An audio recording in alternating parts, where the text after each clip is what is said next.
Welcome back to another technical video. Today, we'll be going through your question, answering it, and hopefully finding that solution you need. Guys, remember to stay just a little bit crazy, just like me, and work through to that resolution. Now, let's get started.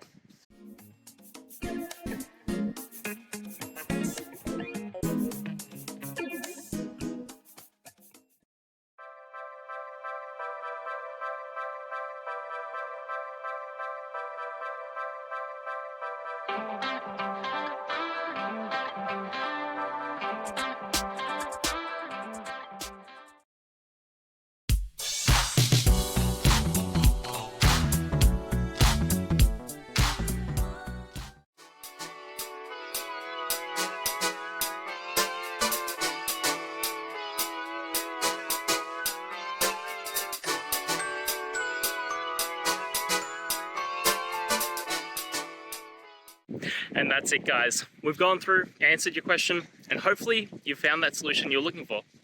Guys, if you did, please hit subscribe. I'd really appreciate it. And until next time, you need technical help, I'll see ya.